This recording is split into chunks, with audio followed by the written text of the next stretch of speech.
सबसे पहले मैं ये स्पष्ट कर दूं कि आज पहली बार पार्टी के औपचारिक मंच पर अपनी बात रखने के लिए आमंत्रित हूं और इसके लिए मैं पार्टी और उसके राष्ट्रीय अध्यक्ष आदरणीय श्री अखिलेश यादव जी का आभार व्यक्त करता हूं कि उन्होंने हमें ये मौका दिया है। और ये मौका हमारे लिए इसलिए महत्वपूर्ण है कि हम तमाम लोग इस बात को जानते समझते हैं, जब पूरे मोहल्ले और गांव में आग लगी हो तो इस बात का इंतजार नहीं किया जाता कि जब तक आग आपके घर तक न पहुंचे तब तक आप उसे बुझाने के लिए आगे ना आए। इसलिए आज हम आपके बीच में इसलिए आए हैं कि जिस वक्त भारत का संविधान खतरे में हो, सामाजिक न्याय खतरे में हो, हम सब अगर एक विचारधारा के मानने वाले लोग हैं तो हमारा ये फर्ज है, वक्त का तकाजा है कि हम सब मिल करके इस खतरे से लड़ें और इस देश और संविधान को बचाएं। इसलिए मैं आप सबके बीच में इस वैचारिक सफर का हम सफर बनने आया हूं। और आज के इस प्रशिक्षण शिविर में मुझे एक जिम्मेदारी सौंपी गई है कि जो इस समय इस पूरे प्रशिक्षण शिविर का सबसे बुनियादी विषय है, जो मुद्दा है, किस मुद्दे पर हम आम आवाम के बीच जाएंगे, कैसे उन्हें समझाएंगे कि संविधान खतरे में कैसे है और कैसे ये देश सबका देश बनेगा, उसके लिए एक बुनियादी विषय चुना गया है। वो विषय है जाति जनगणना का। सबसे पहले इस विषय पर अपनी बात रखने के पहले समाजवादी आंदोलनों की जमीन उत्तर प्रदेश और बिहार को एक साथ अगर देखें तो उत्तर प्रदेश के लोगों, आपके लिए समाजवादी जमीन बिहार ने एक हिम्मत और हौसले का मौका दे दिया है।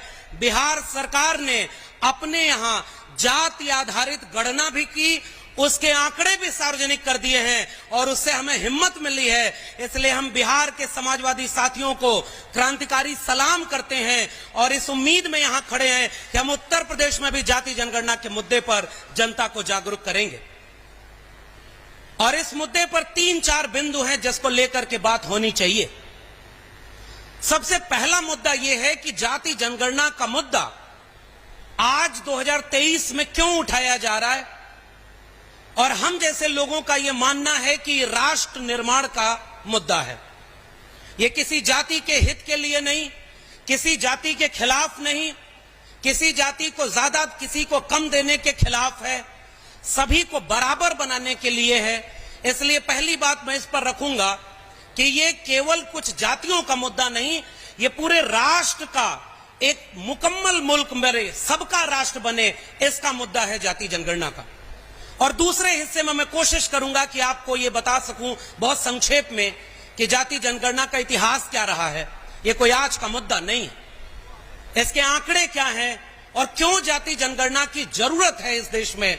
और आखिर में मैं कोशिश करूंगा आपके सामने ये बात साझा करने की कि इस जाति जनगणना के मुद्दे से क्या फायदा होने वाला है। सबसे पहले हम लोग बचपन से निबंधों में लिखते, पढ़ते और सुनते आए हैं कि भारत कृषि प्रधान देश है, भारत गांव प्रधान देश है, मगर हकीकत यह भी है कि भारत एक जाति प्रधान देश है। जाति यहां की सच्चाई है। और मैं बिल्कुल शुरुआत में, इस पूरी बहस के शुरुआत में एक उदाहरण समाजवादी लोगों आपके सामने साझा करना चाहता हूं। बहुत सारे वरिष्ठ लोग बैठे हुए हैं, उनको इतिहास पता होगा, लेकिन इस इतिहास को गांव-गांव पहुंचाने की जरूरत है कि हमारे बीच में जब 2010 में संसद में खड़े होकर जाति जनगणना की मांग की जा रही थी, हम सबके अग्रणी नेता मरहूम नेताजी आदरणीय मुलायम सिंह यादव जी ने सदन में खड़े होकर एक वाक्य बोला था। मैं वो वाक्य से शुरुआत कर रहा हूं। उन्होंने कहा कि जाति समाज की गंदगी है, इसे कबूल करना चाहिए और गंदगी को कपड़े से ढक करके आप मिटा नहीं सकते, इसलिए उसे मिटाने के लिए उस गंदगी को साफ करना होगा। नेताजी ने आगे बोला कि उस गंदगी को साफ करने का रास्ता भारत के संविधान ने दे दिया है। और वो भारत का संविधान कहता है कि जो भी इस देश में हाशिए पर पड़ा है, उसको सामाजिक शैक्षणिक रूप से जो पिछड़ गया है, उसको मुख्य धारा में लाए बिना कोई भी देश पूरा नहीं बन सकता। इसलिए हम ये क्यों बात कहते हैं कि जाति जनगणना राष्ट्र का मुद्दा है, और पूरे आत्मविश्वास से लोगों को यह बात बतानी और समझानी है। अगर हमें कहीं भी विकास करना है तो हम ये पहले पड़ताल करते हैं। अगर हमें कहीं सड़क बनवानी है तो पहले इस बात का सर्वे होता है, जानकारी जुटाई जाती है कि कहां सड़क नहीं बनी है, वहां सड़क बनाने की जरूरत है तो सड़क बनेगी। कहां नाली नहीं बनी है तो पहले आंकड़े जुटाए जाएंगे, किसके पास घर नहीं है उसके आंकड़े जुटाए जाएंगे। ऐसे विकास नहीं होता कि जहां सड़क बनी है उसी पर और सड़क बनती रहे, जिसके पास घर है उसके पास और घर मिलता रहे। इसलिए राष्ट्र तब चलेगा जब उसे पता हो कि किसके पास कितना है और किसके पास क्या नहीं है। ये आंकड़ा अगर नहीं है तो राष्ट्र के नियंता अपनी नीति नहीं बना सकते।